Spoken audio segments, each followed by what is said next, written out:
Oui. Et moi, celui que j'aime bien à Détroit, c'est Jalen Duren. C'est depuis qu'il est arrivé Oui. en NBA, je le suis du coin de l'œil parce que j'aime bien les pivots et celui-là, il m'a l'air d'avoir un beau potentiel. Et ben, écoute, il l'a confirmé cette semaine, ce qui nous a fait un match à c'était quoi 23 points, 15 rebonds et 5 passes.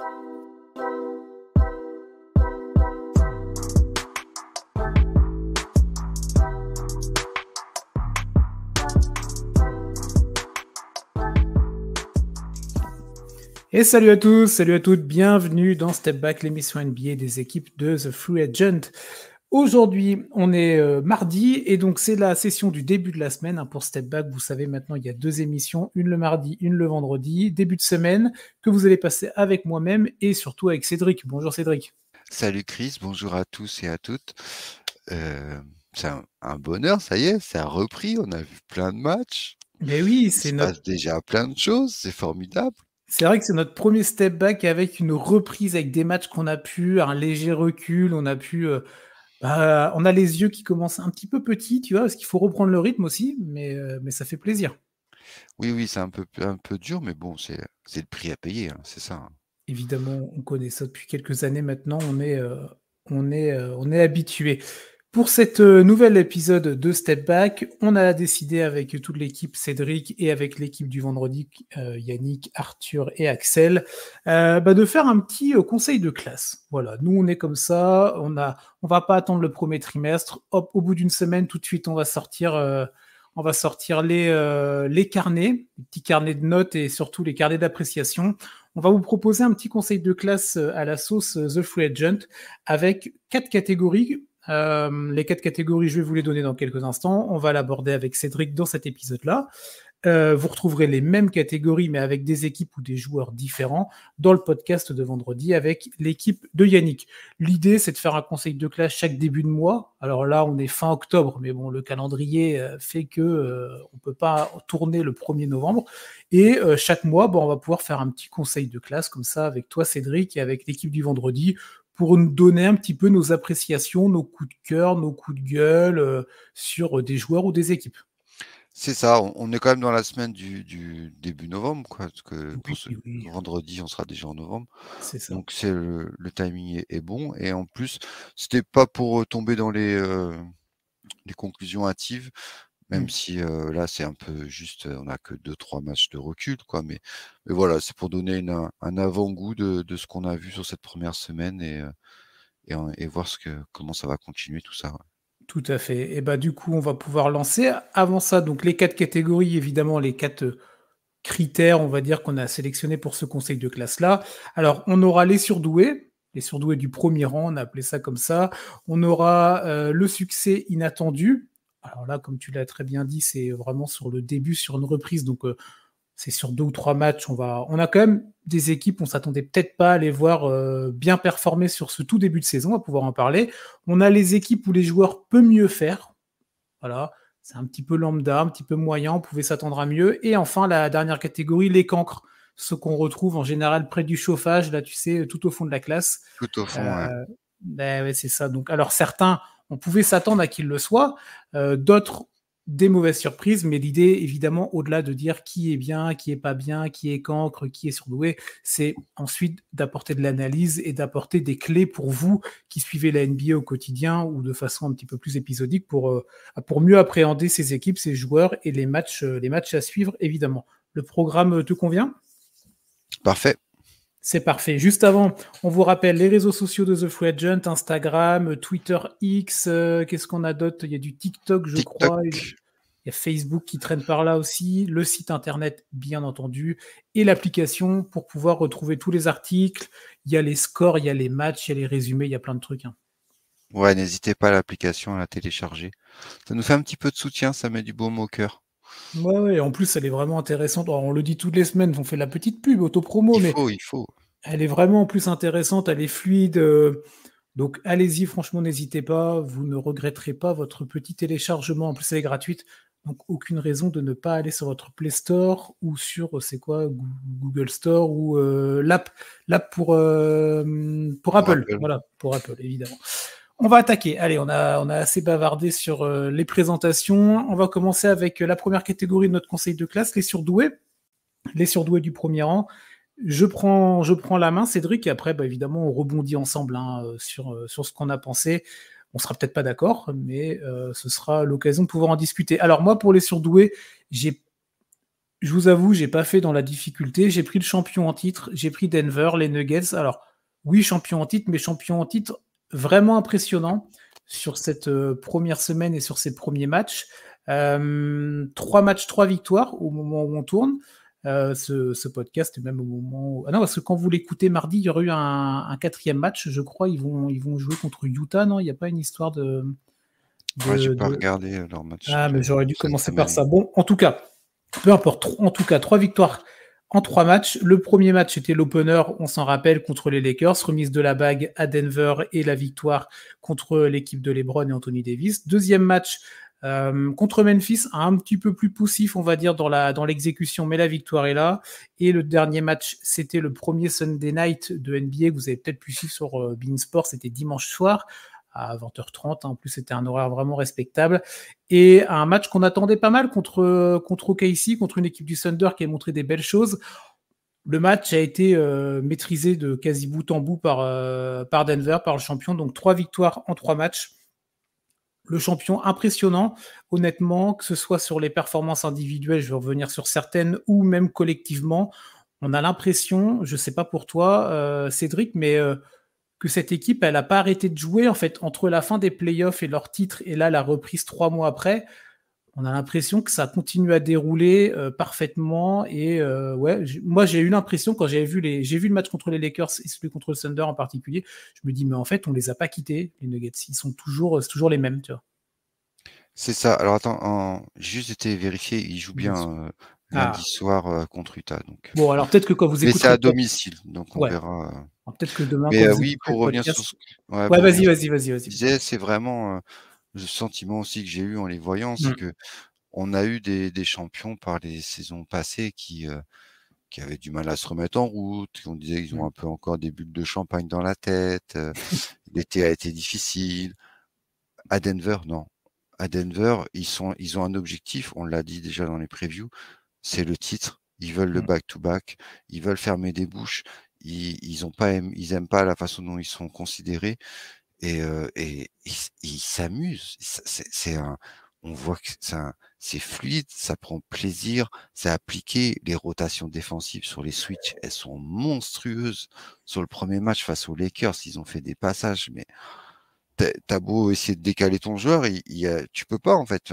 Ils arrivent toujours à compenser, quoi. Tout le monde se sacrifie, tout le monde fait l'effort supplémentaire. Et Jokic est au summum de son art, quoi. C'est vraiment, c'est impressionnant, quoi. Jokic là, alors ça fait 3 matchs, donc on est vraiment sur des temporalités très courtes, mais c'est déjà 26,3 points, 13 rebonds et quasi 8 passes. Ouais, et hier, j'ai vraiment vu, j'ai revu un Michael Jordan qui vient donner la leçon à un rookie, quoi. Alors hier, du coup, pour nous, on enregistre le lundi, mais pour hier, donc dimanche soir, du coup. Pardon. Dimanche soir, Jokic face à Chet, c'était vraiment ça, quoi. C'est le daron qui explique à l'enfant comment tu pourras jouer dans quelques années, mais en attendant, tu as du travail, petit. C'est exactement ça. C'est ce qu'il a dit après, même en exactement, match. C'est magnifique, c'est ce qu'on espère d'un champion. Ils sont là et va falloir aller les détrôner, hein. C'est très très chaud, hein. Ouais, non, je suis totalement d'accord avec tout ce que tu as dit. Pour rajouter quelques adjectifs qualificatifs à tout ce que tu as dit, moi je trouve vraiment, ça va confirmer ce que tu disais, mais une équipe qui est vraiment tankée, tu vois, physiquement, c'est impressionnant, c'est extrêmement athlétique. Tu parlais des switches défensifs, je te rejoins complètement. Même quand le 5 de départ est plus sur le terrain, quand il y a des rotations, c'est quand même extrêmement intéressant. Il y a des petits jeunes ou alors certains qu'on avait pu voir l'année dernière, mais qui confirme un gars comme Christian Brown, pardon. Moi, j'aime bien le match. Il va exploser, lui, cette année. Hein. Il est déjà lancé, là. Il est parti. Il s'est lancé depuis 2 ans, de toute façon. C'est ça. Il vit sur un nuage, cet homme. C'est magnifique. Son début de carrière est extraordinaire, quoi. Il est au bon endroit, au bon moment. Tu sais, on en parle souvent, NBA. Et lui, il est vraiment tombé dans le bon truc. Le match contre OKC de dimanche soir, si vous l'avez vu, moi, il y a un petit gars que j'ai vraiment bien apprécié, que j'avais déjà vu vite fait, mais j'avais pas pu voir autant. C'est Peyton Watson, qui rentre aussi Oui, dans la qui fait un rotation. contre monstrueux à un moment en aide défensive.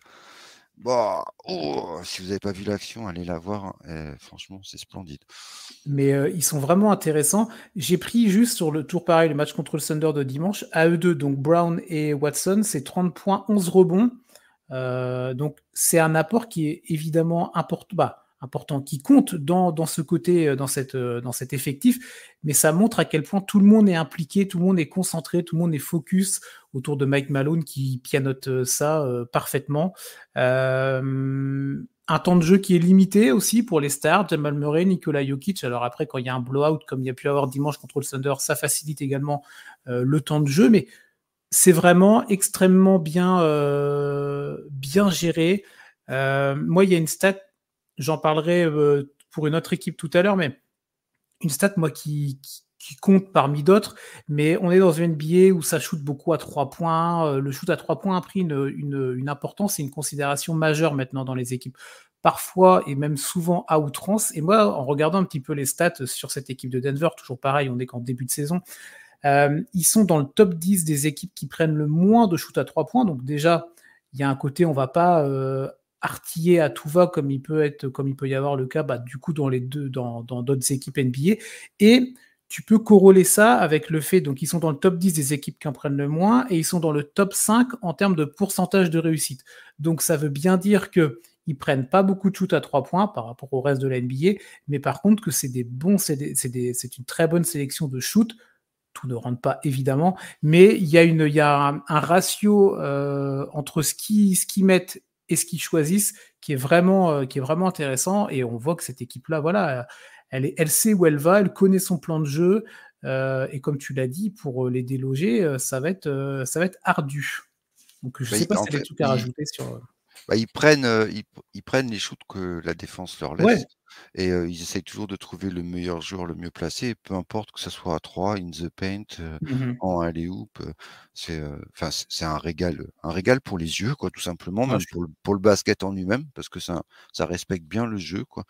Donc, c'est un et ça joue bien des 2 côtés du terrain, c'est complet. Et moi, ce que j'aime bien, c'est ce qu'on a parlé de Brand tout à l'heure, mais il y a Nadji qui, je trouve, qui fait un mhm. bon début de saison en rotation de Jokic. Nadji, ça fait 2-3 ans déjà qu'il est dans l'effectif et il peinait un peu à s'affirmer, donc à voir par la suite. Mais si en plus ils ont un pivot remplaçant, bah, c'est tout bonus pour eux. Et comme tu l'as dit très bien, il y a le petit rookie qui commence bien. Donc ils ont des jeunes aussi, en plus de leurs joueurs expérimentés, en plus de tout ce qu'ils ont déjà. Il y a quand même, ça continue à travailler et ça ramène du sang neuf, tu vois, par la jeunesse, quoi. Donc pour l'effectif, Mhm, tout à c'est fait. bien. Ça permet aussi de faire des économies. On a vu Bruce Brown partir cet été. Du coup, ils pouvaient pas le payer, quoi, tu vois. Du coup, Mais c'est ça. compense, quoi. Mais Mais ça remplace tranquillement. Enfin, comme si de rien n'était, j'ai l'impression que c'est fluide, quoi. c'est ça. Du coup, voilà pour cette équipe de Denver, le champion qui reste pour l'instant au premier rang de la classe, toujours efficace, toujours très fort. Le calendrier, donc il y a le match qui a eu lieu donc la nuit qui vient de s'écouler contre Utah à domicile. Ça joue en fin de semaine à Minnesota, ça reçoit Dallas aussi. Après, ça reçoit Chicago. Donc calendrier intéressant pour les Nuggets contre des équipes de l'Ouest avec des équipes bon, qui fonctionnent pas trop mal. Minnesota, c'est pas mal en ce moment. Dallas, ça peut osciller le chaud et le froid, mais des bons matchs pour Denver. Je pense que de toute façon, quand tu es les Nuggets, aucun adversaire ne te fait peur à l'heure actuelle et c'est plutôt les équipes en face qui ont coché Denver dans le calendrier en mode il va falloir se préparer bien comme il faut. On va enchaîner, Cédric, avec toi maintenant. Deuxième catégorie de notre conseil de classe. Après les surdoués, on passe un petit cran en dessous, mais avec quand même du positif. Le succès un petit peu inattendu après quelques matchs. Et pour toi, tu nous as choisi une équipe de l'Est. Ouais, j'ai pris les Detroit Pistons. Mhm. En- je m'attendais pas à ce que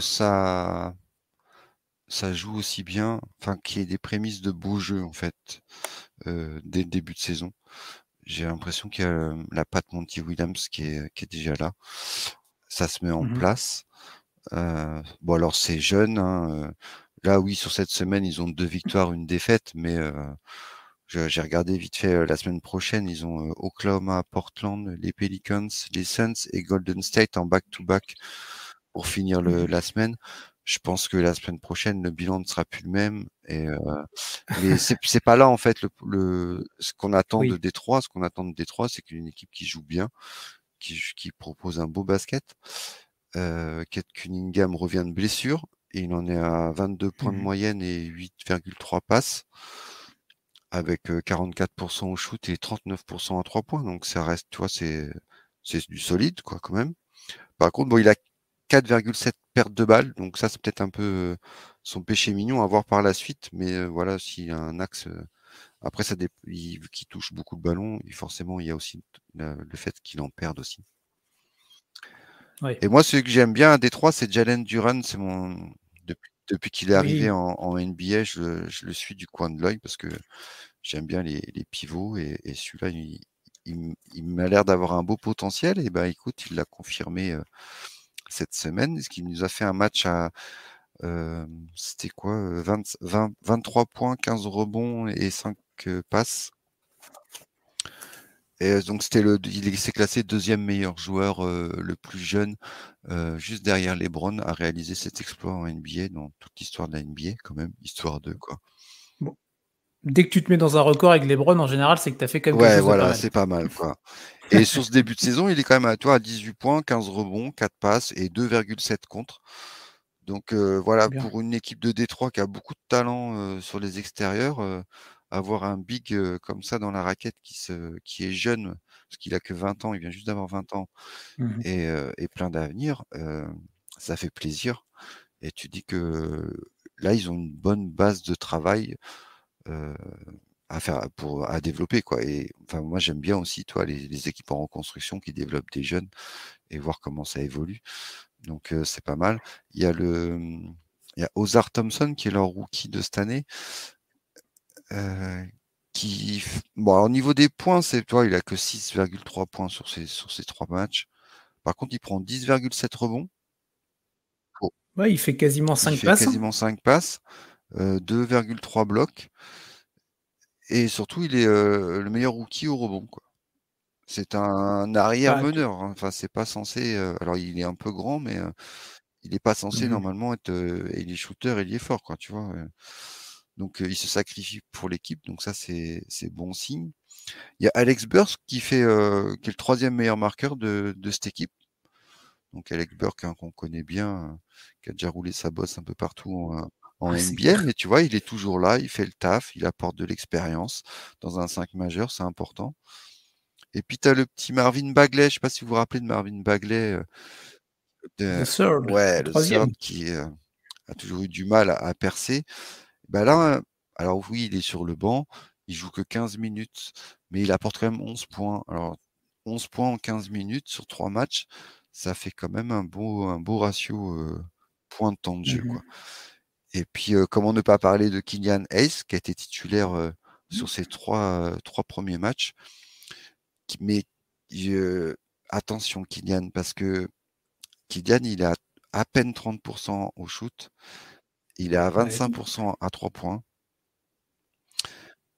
On sait que c'est compliqué pour Ouais, lui, ouais. la régularité dans Et l'adresse, tu vois.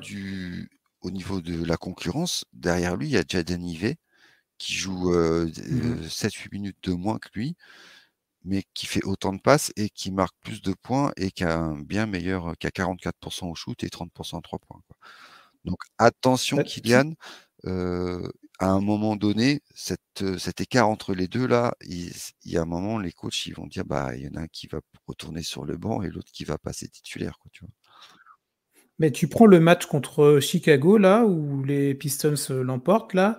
Bah, Kylian Hayes et Ivy, ben, c'est presque un copier-coller, la feuille de stats, en termes de minutes jouées, en termes de points, de bas de statistiques de plus-minus. Donc, c'est vrai qu'il y a, il va falloir monter un petit peu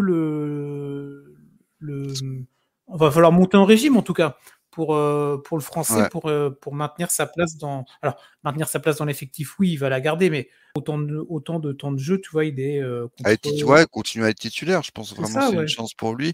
En plus, le coach a dit qu'il l'aimait bien, il aime bien sa façon de jouer, donc Mmh. ça peut être, après chaque titulaire ne va pas marquer 20 points par match ou 25 points par match ou Bien 40 si on sûr. s'appelle, Doncic quoi, mais bon, c'est pas ce qu'on lui demande non plus quoi, mais faut vraiment qu'il a une forte concurrence sur son poste quoi, donc après si les 2 s'entendent et que tout enfin, tu vois, ça peut être, je pense que Ivy, peut apporter plus offensivement, en sortie de banc qu'un Ouais. Killian Hayes qui peut plus se sacrifier pour le collectif, tu vois? Surtout à côté d'un Cade Cunningham qui va créer beaucoup de jeux pour l'équipe, quoi. Oui, oui, comme tu l'as dit, il tient beaucoup le ballon, donc ce qui explique aussi ses nombreuses pertes de balles, mais voilà, c'est lui qui est quand même créateur principal. Moi, je suis d'accord, j'aime bien cette équipe-là. Honnêtement, j'ai pas vu grand-chose pour ce début de saison-là de Détroit, parce que c'est vrai qu'il faut avoir l'œil un petit peu partout, donc c'est compliqué. Mais du peu que j'en ai vu, c'est intéressant. Et tu en as parlé un petit peu, tout ça dirigé par Monty Williams, qui est vraiment un coach référencé. Qui connaît, il était chez Phoenix, hein, chez les Suns, pardon, auparavant. Là, il a un projet avec de la jeunesse, mêlé avec un petit peu d'expérience également, quand même. Je pense que c'est vraiment, son point fort, en fait, Ouais, à Monty, c'est, les projets avec des jeunes à développer. moi je suis d'accord. Je pense que tu vois, ça peut être, on verra par la suite, hein, l'avenir nous le dira, mais ça peut être le bon coach pour une franchise sur laquelle on se posait quand même des questions. Les Pistons, ça fait quelques années, c'est à- on est dans un marasme un peu permanent, tu vois. Et, Bah, c'est ça, ouais, ouais.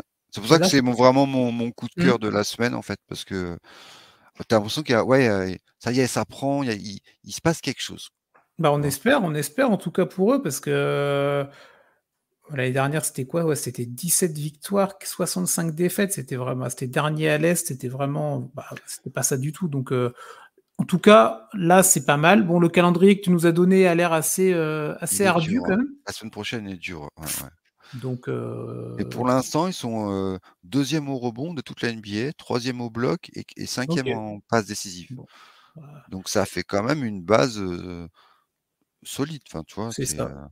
Donc, peut-être au-delà des résultats intrinsèques, victoire-défaite sur les prochains matchs, si vous avez l'occasion d'observer plus Le jeu, le ouais. jeu, voilà, le jeu collectif, Kylian Hayes et tous les autres noms que tu as cités tout à l'heure, mais voilà, ne pas s'arrêter juste, ah oui, bon, Détroit sur 4 défaites de suite, voilà.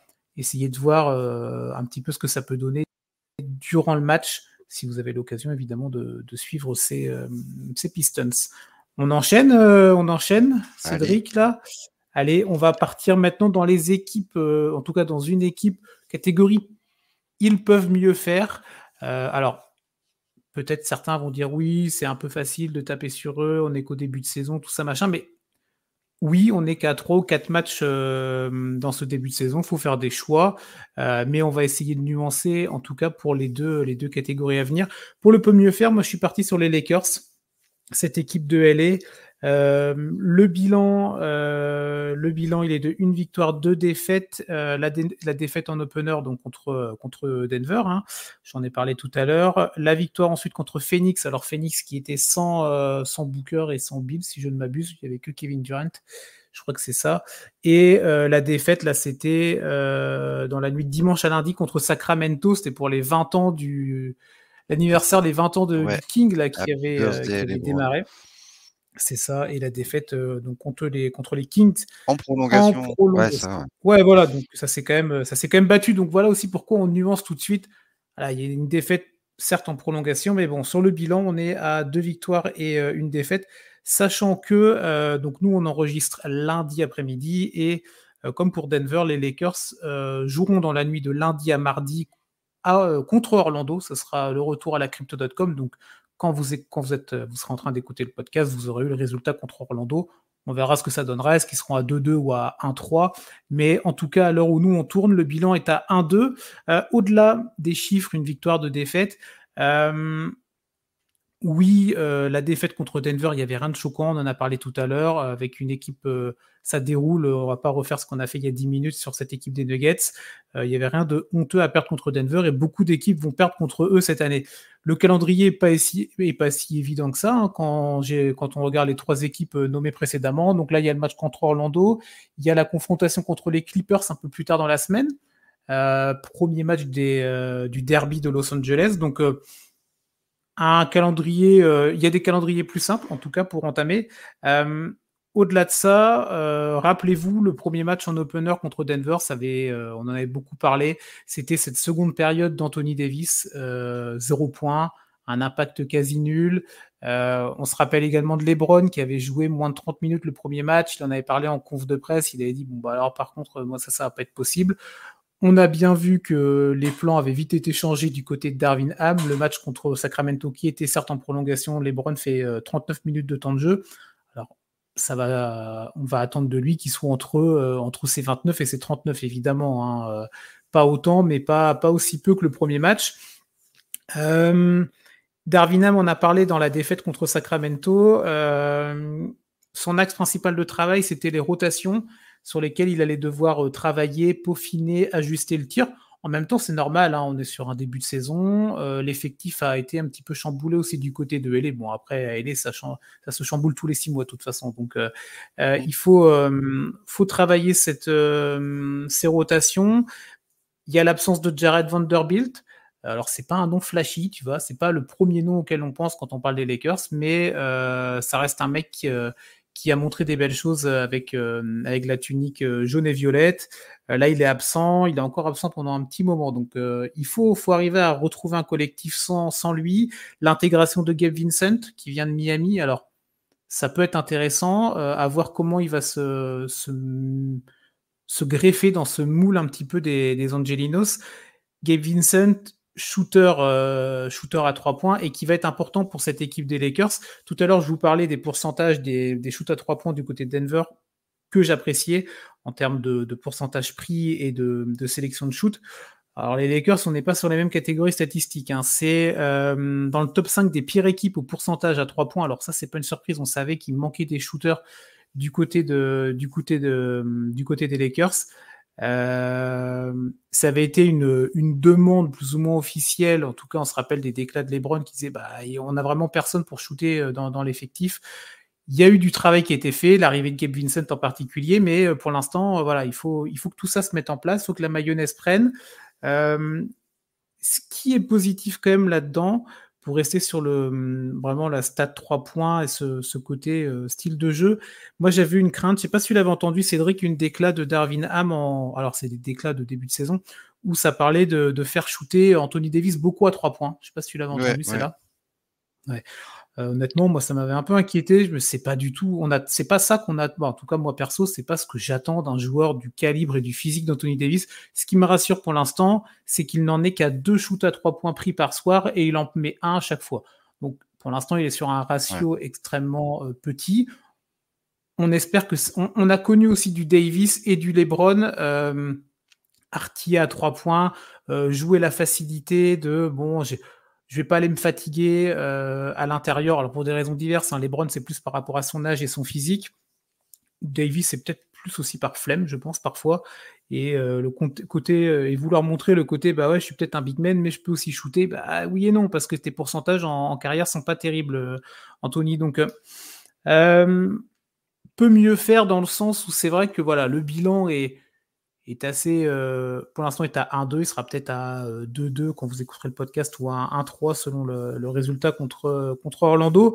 Mais voilà, il y a du travail du côté de Darvin Ham, déjà du côté des stars pour bien minuter Davis et en particulier LeBron. Et après, pour arriver à pianoter avec cet effectif-là l'interrogation d'Angelo Russell. Je ne sais pas ce que tu en penses, toi, C'est pour l'instant. exactement ce que je voulais, mon angle que Tu je vois. voulais faire, c'est attention, le maillon faible, c'était D'Angelo Russell. Ouais. Ils l'ont prolongé, je pense vraiment pour pas perdre une monnaie d'échange et pour pouvoir le trader Mhm. après. Et il monopolise trop le ballon. Enfin, il faut quand il est sur le terrain, c'est une horreur, quoi.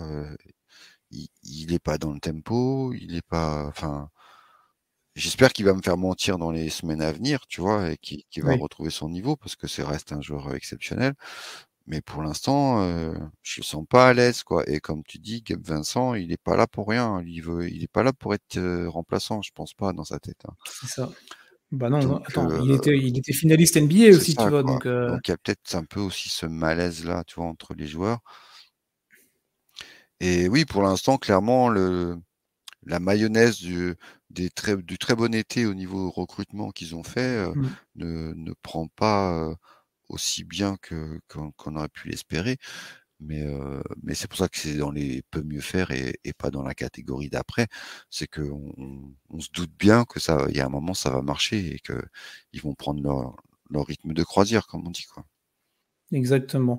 Voilà pour les Lakers, le calendrier, donc le derby contre les Clippers, extrêmement intéressant à suivre, avec en Ah, plus le ces match de nouvelles la règles là. semaine, C'est ça, avec les règles NBA là, du load management, vous avez peut-être entendu parler, avec des interdictions de faire reposer plus de 2 stars, interdiction de faire reposer une star dans un match en antenne nationale. Évidemment, le derby de Los Angeles sera en antenne nationale aux États-Unis, donc on va pouvoir, sauf, on croise les doigts évidemment aux blessures, mais on devrait pouvoir voir Kawhi, Paul George ou Westbrook qui va retrouver les Lakers contre AD et LeBron. Donc c'est ouais, enfin, oui, oui, bah oui, 4 oui, ans qu'on oui. attend ce face à face, Eddie LeBron, Kawhi, Paul George quand même.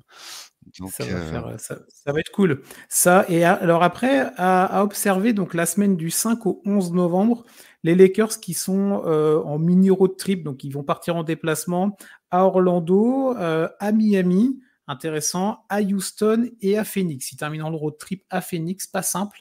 pas simple, Donc on pourra observer pour les Lakers. Voilà, donc peut mieux faire pour le moment, on s'inquiète pas, mais on attend du mieux pour l'équipe de LeBron. On conclut avec les cancres. Là, on va sortir un petit peu plus la savate, Cédric, et bah à nouveau, tu pars sur une équipe. On a bien fait, hein, 2 équipes à l'Ouest pour moi et toi 2 équipes à l'Est. c'est ça, à croire qu'on a tout fait préparer à l'avance. Incroyable. Ouais, je suis pas content envers les Chicago Bulls. Aïe aïe aïe. Là, ça va pas du tout. Ça dort au fond de la classe. Ouais. Euh, alors, on en avait déjà parlé en preview où on se demandait où allait Chicago. Mhm. Premier match, première défaite de 20 points face à Oklahoma. Alors, je sais bien qu'Oklahoma est une équipe formidable et bourrée de talent, mais voilà, on l'a vu hier, Oklahoma a aussi ses limites par moment, quoi. Donc, si tu les prends bien, enfin voilà, tu as moyen de t'en sortir, quoi. Quant Mhm. à l'expérience de l'effectif des Bulls.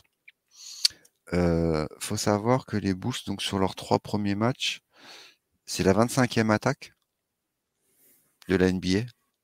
Ils n'ont pas dépassé les 104 points par match. Et pourtant, dans un de ces matchs-là, Zach LaVine a mis 51 points en record en carrière. Donc, quand tu mets 102 points sur un match et que ton meilleur joueur en met 51, il reste que 51 points pour les 14 autres joueurs. Il y a un gros problème de scoring à Chicago. Le deuxième, La le déf- deuxi- Pardon, je te coupe. La défaite, les 51 points, la perf de Lavigne dans la défaite contre Détroit en plus. Dans une défaite, toi, c'est vraiment. Et donc, contre une équipe de Détroit, tu en as parlé, intéressante, mais ça reste les Pistons, tu vois. une défaite de 16 points. C'est pas Oui, une oui, c'est défaite pas. de 1 point, hein. Ouais, c'est ça. La seule victoire, ils ont gagné d'un point contre Toronto, quoi. En prolongation. Donc, tu vois, ils ont arraché la prolongue, ouais. Alors qu'ils menaient de 10 points, je crois, à 2 minutes de la fin, si je dis pas de bêtises de mémoire. Je crois que c'est ça. Et donc, du coup, niveau attaque, euh, Mhm. le deuxième marqueur, bon, c'est DeRozan avec 24 points, ça va, quoi. Mais derrière, c'est Vucevic. Et il, il a 11 points. Nico Vucevic, 11 points, 8 rebonds. C'est pas Il vient suffisant. d'être prolongé cette année. Il y a un moment, Nico, va falloir que tu te mettes au boulot, quoi. C'est pas possible. Surtout lui qui nous a habitués à être un gobeur de rebond. Mhm. L'équipe est 26e au rebond. Qu'est-ce que tu veux faire avec ça? Elle est 28e en passe décisive. Le meilleur passeur, il fait 4 passes par match. Le basket est un jeu collectif, normalement. Donc, c'est dur parce qu'en plus, ils se sont permis, à la fin du premier match, j'en ai fait un article cette semaine, de faire une réunion de crise dans le vestiaire après le premier match. Et ils ont demandé au coach de ne pas venir, de ne pas rentrer dans la salle pour que les joueurs puissent parler entre eux. Au bout du premier match. Et tu vas faire quoi au bout du 10e ou du 20e match alors? Parce que ça, c'est le genre de truc que tu fais, tu as déjà 2-3 semaines de passé, quoi. Enfin, tu fais pas ça Ouais, minimum, tout de suite, quoi, tu vois. c'est... Et après cette réunion, bon, alors soit ils font une réunion, d'accord, ils ont besoin de parler entre eux.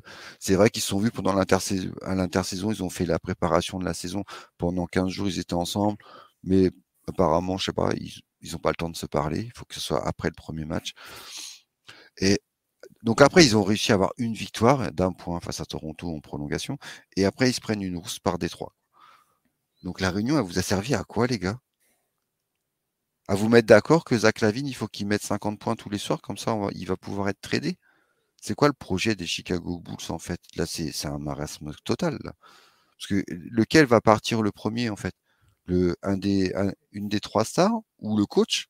Parce que le coach, du coup, aussi, si t'as pas l'appui de tes joueurs, dès le premier match, tu t'es foutu dehors de ton propre vestiaire. C'est du lourd quand même, quoi.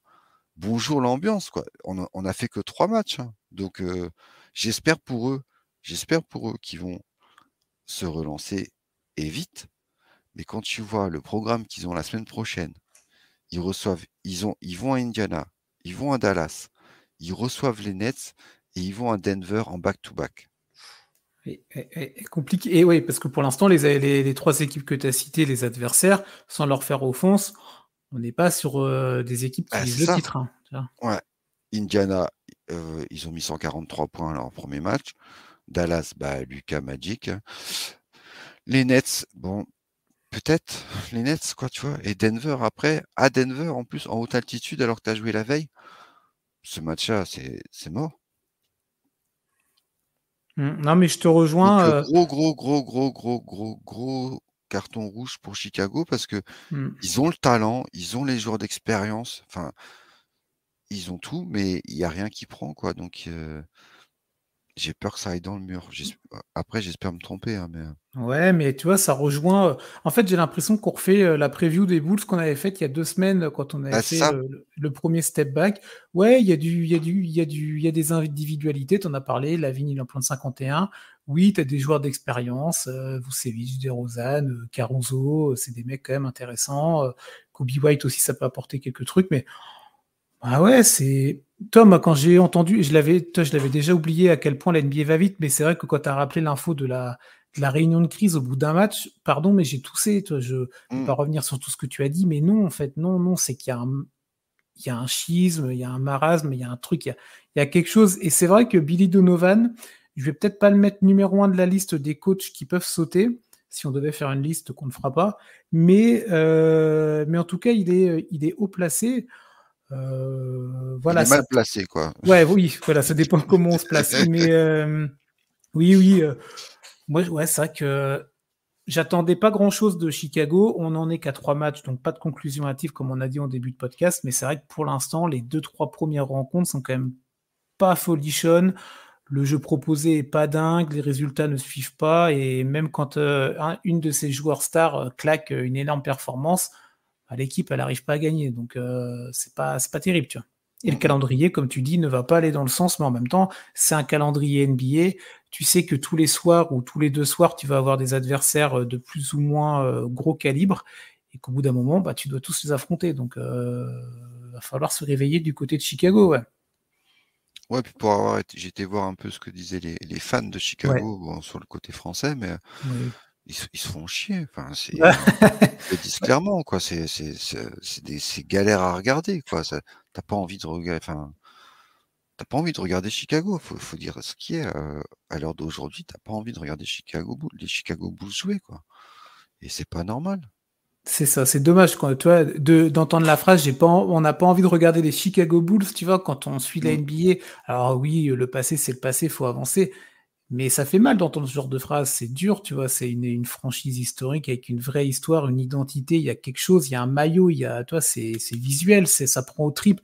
Et là, c'est clair que même si les fans de la première heure s'ennuient devant, bah, il y a des questions à se poser. Mais je pense que, comme on en avait parlé lors de la preview, il savait que le début de saison allait pas être folichon. Bon, peut-être pas à ce point-là, mais c'est vrai que en cancre, ça fait partie des premières équipes, oui, que je mets. Je te rejoins complètement. Ouais. Donc voilà, donc il y a du boulot. Tout à fait, tout On à fait. espère pouvoir faire des futurs step back avec et pouvoir monter Chicago Mais oui, dans le haut du conseil de classe parce que bah c'est ça. Bah oui. Après, l'idée, c'est que voilà, quand on reviendra le mois prochain sur le conseil de classe, on pourra se dire ah bah tiens, Chicago, ah bah ils ont fait un meilleur travail. On peut les mettre dans une meilleure catégorie, ou alors il y a peut-être une autre équipe qui prendra leur place. On verra ça le moment venu, évidemment. Avant ça, vous retrouvez déjà vendredi le prochain step back. Toujours le conseil de classe avec toujours les surdoués, le succès inattendu, le peut mieux faire et les cancres, mais avec l'équipe de Yannick, avec leur choix, leur sélection, leur avis et leur analyse, évidemment. Nous, on se retrouve la semaine prochaine. Merci Cédric, en tout cas, pour ce premier conseil de classe. On va ranger nos trousses et on va ranger notre cartable là. c'est bon, on peut aller en récré? Ouais, c'est ça. On n'a pas tiens, on essaiera d'y penser. On n'a pas la sonnerie de l'école pour. Ah, j'ai fini. Ben, c'est ça. On va taper des mains pour aller. Nous, on va pouvoir partir en récré. On va pouvoir vous laisser tranquille aussi pour ce début de semaine. On vous remercie de nous avoir écoutés, évidemment. Les réseaux sociaux, le site internet, l'application de The Free Agent. N'hésitez pas à aller voir tout ça. Le prochain step back vendredi matin sur votre plateforme audio, évidemment. Et la semaine prochaine, Cédric et moi, on sera de retour avec un grand plaisir. Très bonne journée à vous et à plus tard. Et profitez de la NBA qui est enfin de retour. Bye bye. Salut, salut.